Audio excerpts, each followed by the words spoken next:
Welcome to the Parkland Report. I'm Stephanie Stewart, Vice President for Strategic Partnerships and Workforce Innovation at Parkland College, and I'm your host on this show where we talk to the people making things happen here at Parkland. Today we're talking all about the Learning Commons. We'll have 3 different guests that can talk about their roles and the direction that we're heading as a college to support student learners in all ways. And so our first guest today is our new Dean for the Learning Commons, Morgan Quilty. Welcome to the show. Thank you. It's wonderful to be here. So tell our viewers who you've been on the show, but it's been a while. Been a couple years. What is the Learning Commons at Parkland College? The Learning Commons is a plethora of academic support resources designed to help students succeed in their coursework. So once the students get here, get registered in their classes, start attending, sometimes they feel a little bit overwhelmed by the amount of work that they are now faced with completing. And the Learning Commons is there to provide them with things like tutoring, study spaces, Writing support. We have our academic development specialist who helps with reading, anything that a student really needs to be able to complete their assignments successfully. We teach them study skills. We have resources available on time management. We even have a whole course dedicated to helping students get through that first year successfully. That's great. That's so many different resources. I know one out in the community, something I hear is, I don't know that I'm a college student or that I'm college ready, and then sharing those resources with the Learning Commons helps them maybe overcome that. Absolutely. Yes, because it can be very confronting, especially for someone who hasn't been to college, who hasn't been in school for a number of years, or who is the first person in their family to come to school. And we want to make sure that every student has the opportunity to succeed. And we feel that every person in our community can be a student, and a successful student at that. Yes. So one of the main ways that people will notice the Learning Commons is by walking into the X-Wing. And there, for those that have been to campus previously, they'll notice some new furniture and a new look. Yes. So can you talk about what that is, but also why it's there for students? So we've been very fortunate in that we've received several opportunities for funding from grants and other sources to be able to update the spaces to make them more reflective of what a student needs today. So in what we call the Learning Commons Connection Zone, we were able to put in study booths, which have been exceedingly popular. Students love to have that little bit of what feels like privacy, but is still connected to the activities around them. We have furniture that has tablet arms, that has power in the actual bit of furniture itself, so they can plug in their device and sit there and be comfortable and able to study. Wi-Fi is available, so we really want students to feel like they can come in here and not have to move. They can just sit down and relax, get their studies done, and be part of the action. Excellent.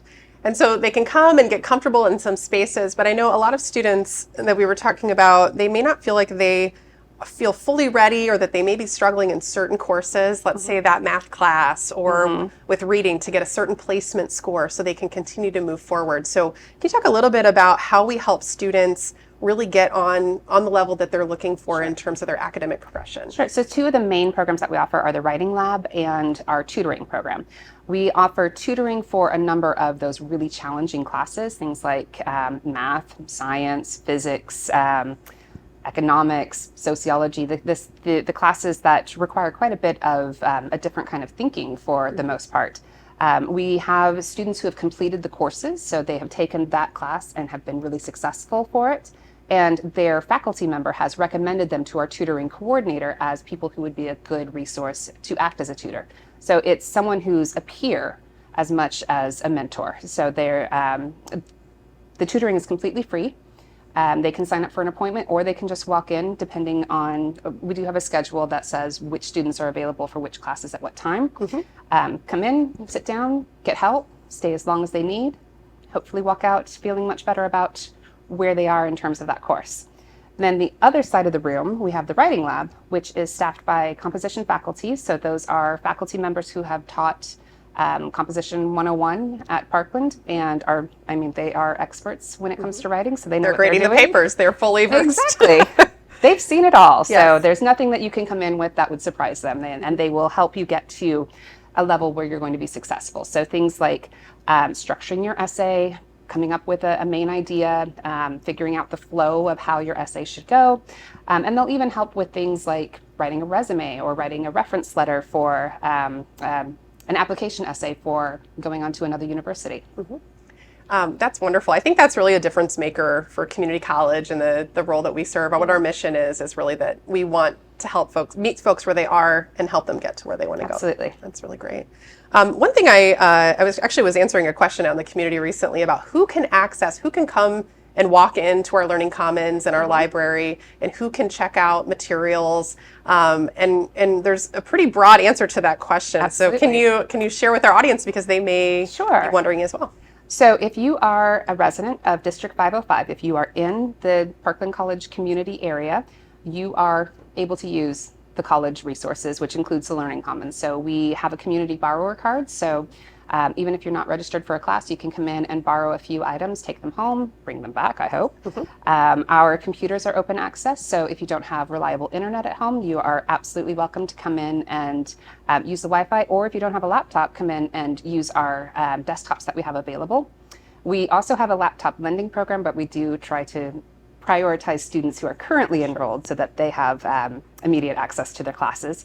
But the space itself is it's a really welcoming environment. There's zones for all kinds of different activities. So we have the tutoring zone, the writing lab zone.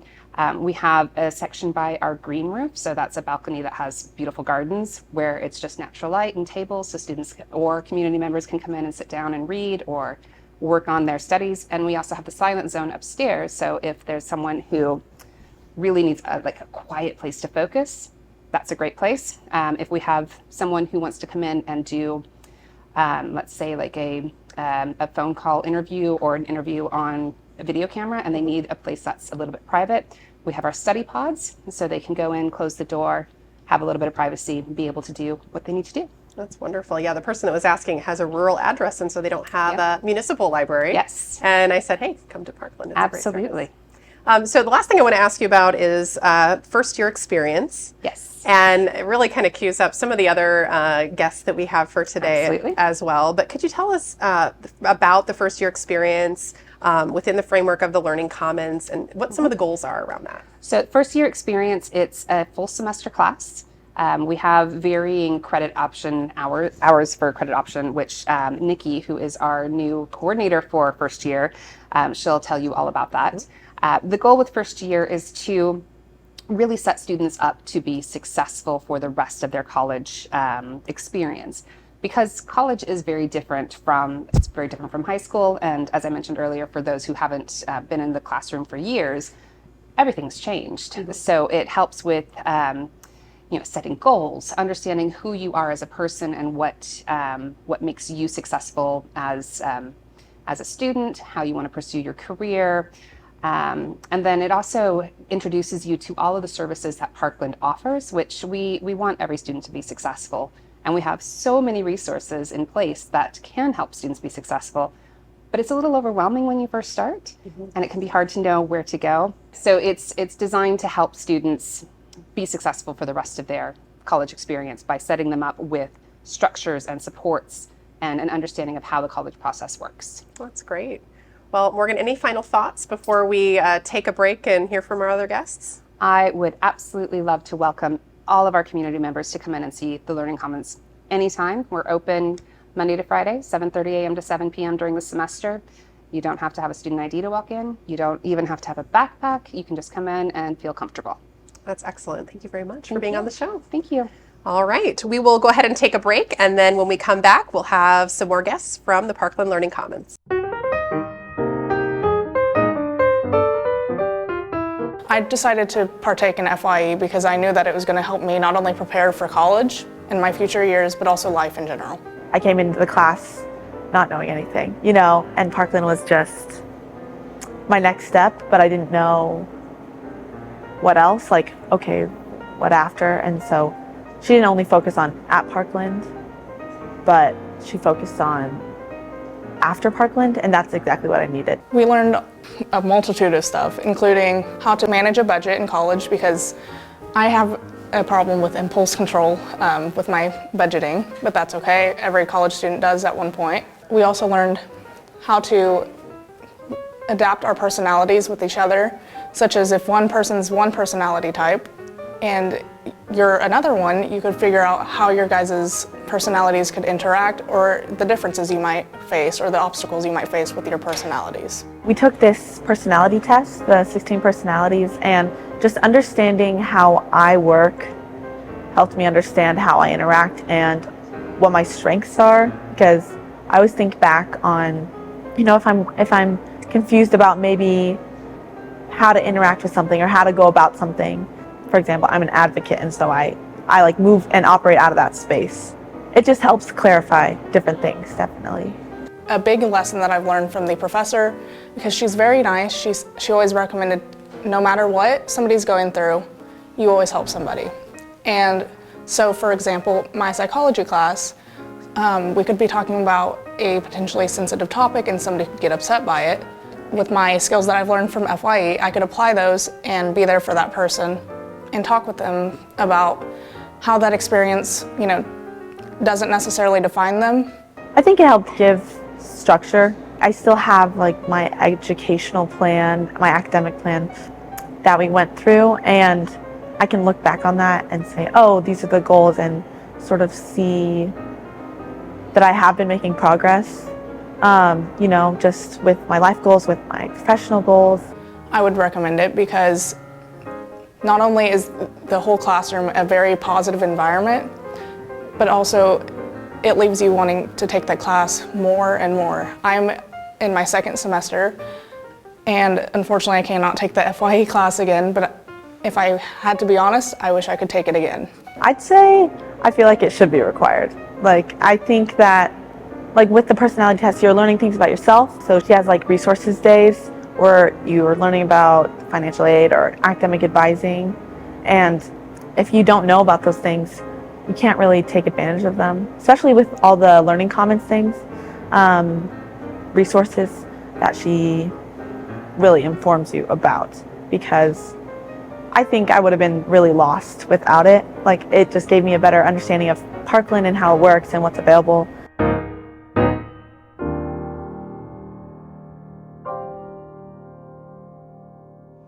Welcome back to the Parkland Report. You've just seen a video of our first year experience students who've recently gone through the program, and it's impacted their journey here at Parkland College. And I'm here with Nikki O'Brien. She is the Inclusive Learning and FYE Coordinator here at the college. Welcome, Nikki. Thank you so much, Stephanie. I'm so glad to be here.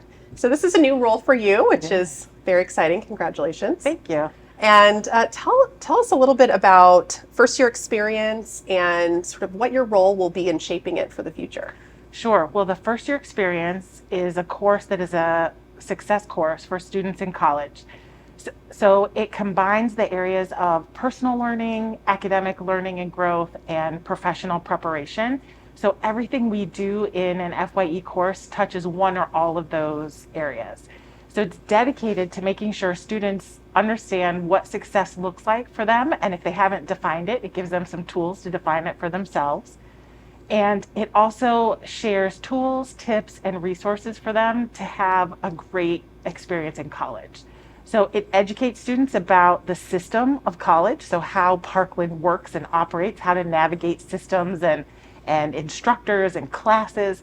But it also talks about how to navigate the personal impact of being in school and being in college and setting the tone for your own life, helping you transition to adulthood. So we cover all sorts of topics like budgeting and study skills and campus resources such as developing a relationship with your academic advisor, to how to deal with conflict. And we also talk about your personality traits, your strengths, your leadership traits, and even your learning style. So how can you apply tips for your specific learning style to be the most successful in your college classes?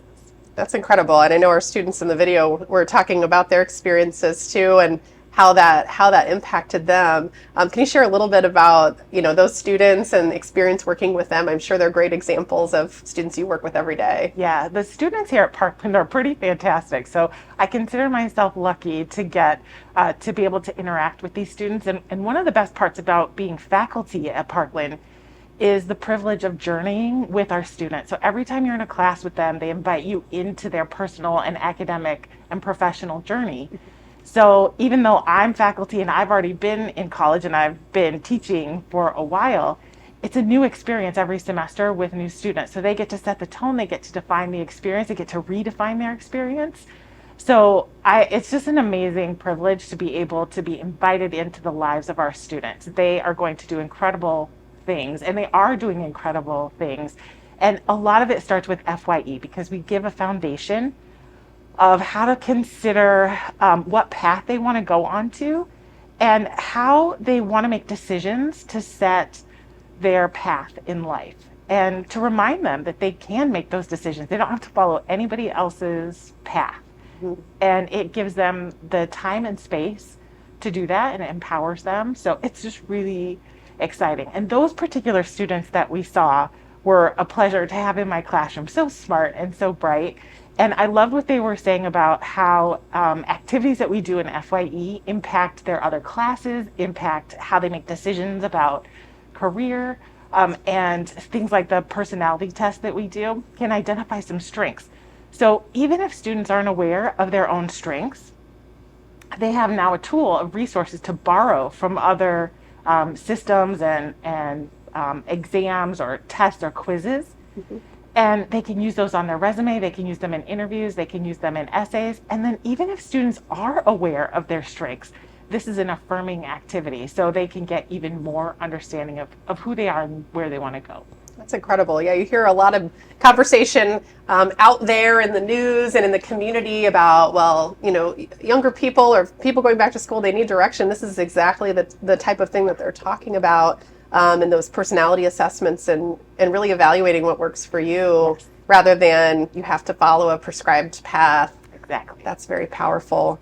Can you talk a little bit about how the course, you talked a lot about resources at Parkland and sort of showing them, giving them the full tour essentially of everything that's available to them. Can you share about what that process is like for you and the students? Sure. So one thing to mention is that as a first year experience course, FYE or first year experience is a national program, and we actually have a textbook that's a first year experience text. And one of the authors is considered the founder of FYE, or University 101 course, out of the National Resource Center for the First Year Experience and Students in Transition. So that's very cool. So we have a long history of supporting students. And in fact, I just learned that we have over 30 years of offering an FYE course or related course for student goodness. success. So that's pretty awesome as well. So we have a good foundation, good curriculum. And so we know what we're doing about what helps students to have a good transition into college. So what we do in the curriculum is talk about the strengths and the timing of what students need. So every week we have content that is related to something that they might be experiencing in their everyday journey at Parkland. So within the first 3 weeks, we talk about time management. We talk about what is a professor? What is a syllabus? How do you email your professor? How do you ask for help? And we talk about the importance of the independence required of a college student to manage their own education in terms of getting what they need. So how do you empower yourself to ask questions, to ask for help, to use those resources so that they can learn how to do that on their own? Because if you don't ask for help in college, you don't get the answer that you need, and you don't get to work towards your goals. And so that's part of the transition in thinking from high school to college. So we talk about that a lot. And it's not just always a lecture class. We do resource visits to campus resources. So we don't just talk about them. We bring in a campus resource. We bring in a person, or we go visit a campus resource like financial aid or career services, or even for some of the student populations that we have, we'll bring in an outside speaker that's related to transferring to another institution, so that they have the information and perspective. So even if they're not doing it this semester, they have the context for what they're working towards, and how they make decisions this semester will affect future decisions. So we have a pretty casual, approachable, laid back style in first year experience. And it's fun. So we do icebreakers, we get to know each other, we build our networking skills. And we do this purposely each week so that students know how to prepare for their other classes. And FYE is like a laboratory. So I tell my students, if you're going to make mistakes, make them here in FYE. Maybe not so much in calculus, but make them here with me. so that Yeah. you have some flexibility and some fluidity to learn from that, and then you can apply what you might do differently in another class. Well, that's great. Demystifying all of those different abstract concepts like financial aid and Yes. transferring seems a little scary, but when Yeah. you've met the person that can help you, it's not as scary anymore. Absolutely. Thinking about who enrolls and who benefits from FYE, I know we talk a lot about trying to see equitable outcomes in terms of our student population and students that maybe they didn't have a family member that came to college. So, and I'm sure you see a variety of students from different backgrounds in your class. Can you talk about how you speak to all of those different student needs within that learning space and that community that you create in FYE? Sure. Well, actually, what you just said is creating a community in FYE. That is where I start. So when we introduce the course in the beginning of the semester, I create a classroom culture, and so do the other FYE instructors, where it's safe to ask questions, to be yourself, to be respected. And so every FYE class that I teach has its own community culture. So we become a classroom community, and everybody has a say in how we treat each other. So we have some guidelines for how we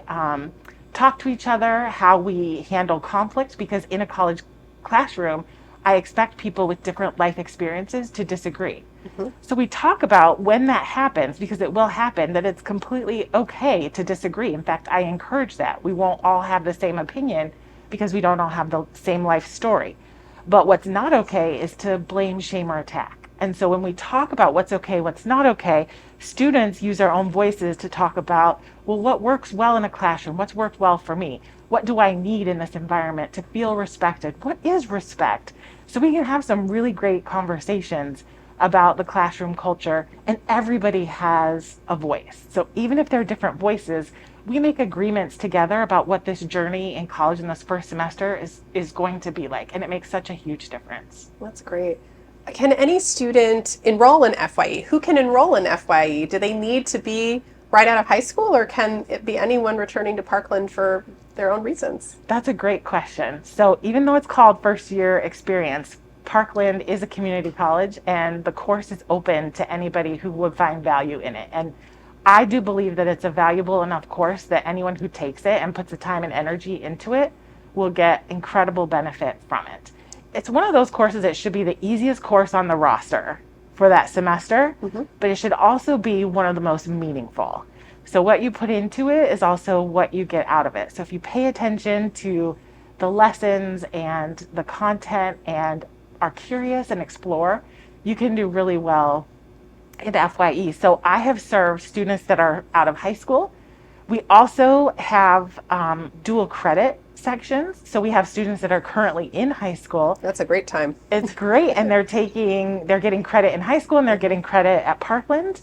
I've also had students who are returning after a semester, and they didn't take FYE the first semester, and maybe they didn't do as well as they wanted to. And so they come back and they take it, and they are wonderful to have in the class. So I've had adults returning from work, like maybe 10 years out of high school or work, and coming in, and we've had people from different programs at Parkland, like the SWIFT program, students from grant programs, so either high school or college level programs where Parkland is overall investing in their success no matter what their path is. FYE has benefited them as well. So even though it says first year experience, any Parkland student is eligible to take the course, and we would love to have them. That's amazing. Yeah, I'm sure makes for a really great classroom environment to have those different life experiences too. Just so looking to the future, and also that second part of your title is talking about inclusive learning, and so it feels like there's more to come in terms of that. So what are some of the goals that you have for the future as it relates to FYE and also just creating inclusive learning environments all around our campus? Sure. Well, in terms of inclusive learning, building classroom communities where everybody has a voice and has the opportunity to learn in an equitable, fair environment is crucial, right? So we want to build classrooms where instructors and students and community members and resources, visitors, guest lecturers, all understand the value of being part of a community where learning is at the center. So that includes conversations about differences. It includes conversations about race and ethnicity and age and background and how, if you're housed or unhoused. And we need everybody who is interested in being at Parkland and a Parkland community member to be able to share their story, their perspective, because that is the education that brightens us all.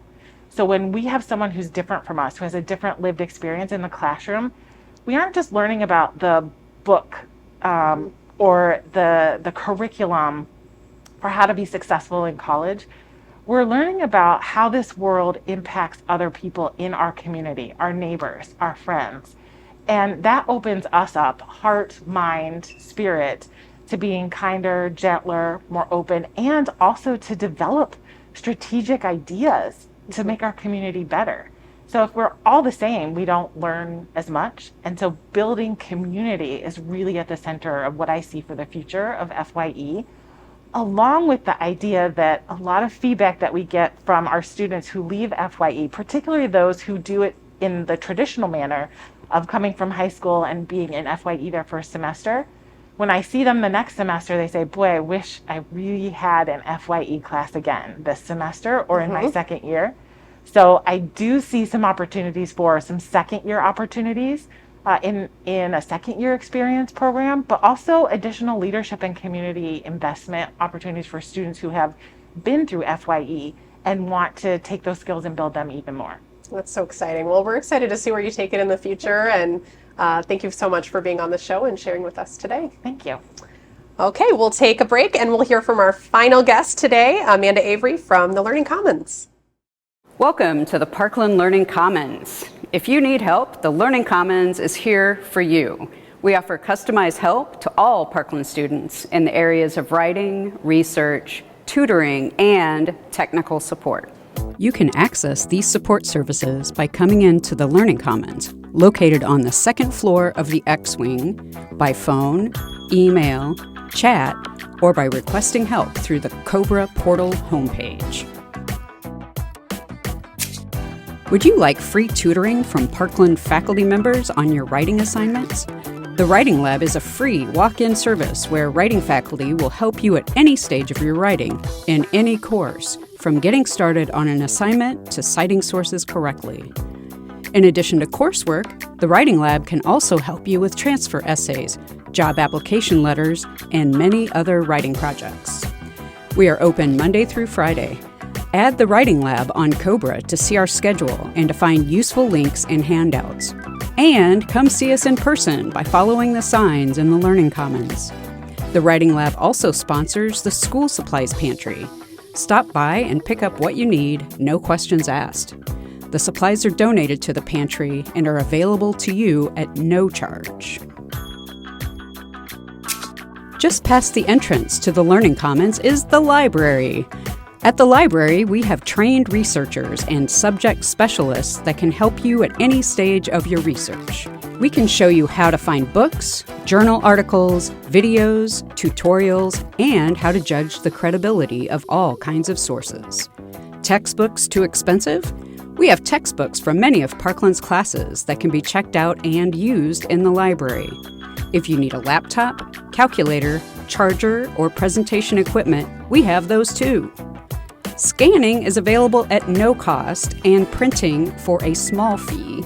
On the library website, you can book a study space, go through our course-specific guides, see our hours, location, and contact information, or ask a question through our Ask a Librarian service. Visit us online at library.parkland.edu. Having trouble with your classes? A tough assignment you just can't get? Tutoring at the Learning Commons is free and can be done either in person or online. Tutors are Parkland students and faculty who excel in their subject areas and are eager to help you succeed too. Subject experts are ready to help you with math, physics, chemistry, economics, computer science, psychology, sociology, biology, and more. You can also ask for academic development specialist Sue Jones. She's available 8 to 5 Monday through Friday to help students enrolled in developmental courses like Math 060, 072, 098. CCS 098, and others. Visit the Parkland Learning Commons for a one-on-one tutoring session today, or find learning support services through Cobra Online. Having computer troubles? Need help with Teams or submitting assignments? Forgot your password? Come to the Tech Services Satellite Desk. All the services you can get through the main Tech Service Desk can also be found in the Learning Commons. The Tech SD Satellite Desk is available Monday through Thursday, 10 a.m. to 2 p.m., and Friday from 10 a.m. to noon. Need more information? Head to the Learning Commons website at parkland.edu/Learning Commons. We hope to see you soon.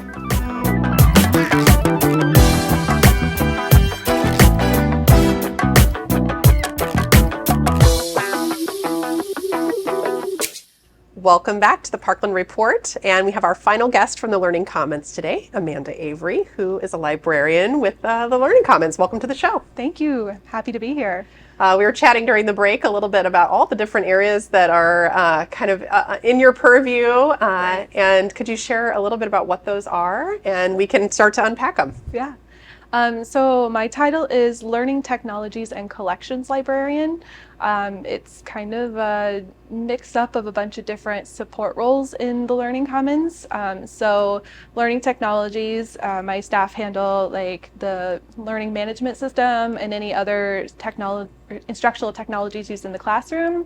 The television station falls under there because a lot of faculty use it for instructional purposes. I also do collections, which is, physical books, ebooks, databases, streaming services, all the fun stuff. But it also includes archives, which is my favorite, and our institutional repository, which hosts all of the faculty and student research projects that they share with me. So it's kind of fun. It requires a lot of different skill sets. That sounds like it. Let's start with collections, because we were talking about community members accessing the library and the Learning Commons in general, and also just how students are working within that. But there is, what is included in the collection is so interesting because it's the physical books and so much more. So can you talk about that? Yeah. So a lot of people think of library as just physical books. That's that's been the traditional thing. But many libraries started moving on to including electronic resources in their collection. So of course we're an academic institution, so databases are a huge thing here. And I don't know if everybody knows, but our databases are open to the public if you come in and use one of our computers. They don't require a sign-on. You can access them for any research that you're doing, which I think is awesome. And I'm happy to be able to have that done. So yeah, they can use any of our computers to access that. The streaming services, you do require a login, but for our Parkland employees and students, that's awesome because you get movies for free. So, and we have, I think I counted them 8 streaming services. So really, if you can't find what you're looking for, then, let me know and I can find it for you. But yeah, we have a really vast collection of things to support, of course, faculty and students in their research and academic stuff, but we also support like staff and any professional development opportunities, but also like leisure stuff, so and your community. So yeah, like Morgan said, community people can come in and get a community borrow card and check out any of our physical resources, and then use our computers for the electronic ones. That's great. Yeah, I've seen bestsellers and popular books right alongside academic journals. Yes. And used it for dissertation research and all sorts of other purposes. So it's great to see all those different assets for the community. You talked about learning management tool. So students will know it as Cobra. Yes. And can you talk about that tool, what it is, and why it is so important to instruction at Parkland? So Cobra is what makes everything go.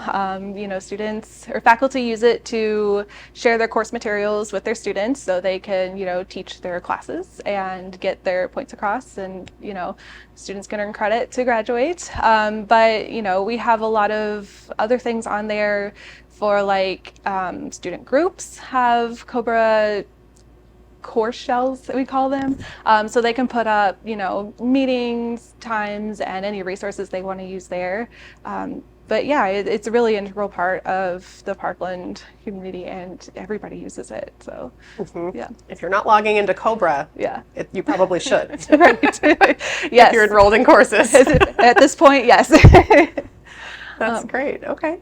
And yeah, it's really interesting because there's, faculty are doing videos and all sorts of other types of content on there. Right. So can you talk a little bit about the tools that they might use to create that content for their students? So we have a few different tools that faculty can use on the backside of Cobra that integrate with Cobra to make it easier to put custom course materials in their classes. So Yuja is one of the ones that we have that you can edit videos and create. And the cool thing about that one is that you can add quizzes into your videos. So it'll go like maybe a minute in and you can stop it and have a question where students answer it, which helps like more engaged learning. Like, I don't know how many times I've watched a video for like half an hour and then have to answer a quiz after, and like, what do you remember out of the first 15 minutes? Not a lot, because usually, it's really dry and boring. But yeah, so usually it's nice. It breaks it up, so you don't have to remember everything, and then they can add like one bigger quiz at the end. It's more engaged learning, which is fun.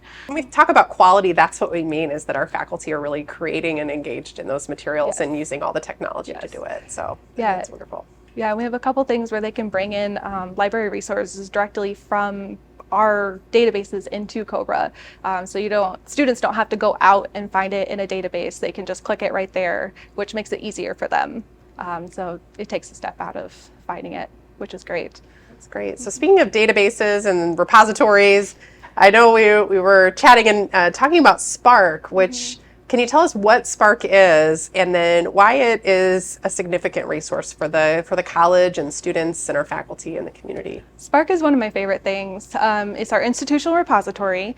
So what that is, it's meant for putting up, or I shouldn't say putting up, showcasing our research that our faculty and students do. So I have a lot of student projects up there, such as the PREX project, which our science department does. It's usually based on like soils or biology or microbiology, all the fun things.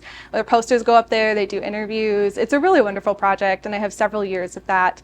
I just finished a grant putting the prospectus up on Spark, so all of the issues that I have in my possession in the archives of the prospectus are up on Spark to view, and that's really important because it shows the student view throughout the years that Parkland has been around. So that started in 1969 when Parkland started, and you can see through a student's eyes like what's important to them and how they see different matters. And often, especially in the earlier ones, they do two different viewpoints, so you get the opposite sides, which it's just fascinating to go through.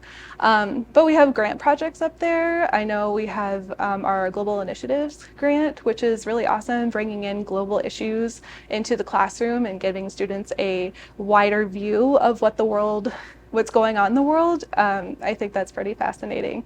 So we have all kinds of different projects, and it's worth exploring, and I'm always looking for new stuff to put up there. So if anybody has any ideas, they're more than welcome to reach out to me. How do they find Spark? Is it on the library website, a button somewhere? It is. At the very top, there's a banner with some of our services, and Spark is there. And I believe the URL is spark.parkland.edu. So it's very easy to remember. Great. Maybe Chris can put it up on the screen when we're talking about it in editing mode before it gets to our viewers. Hint, hint.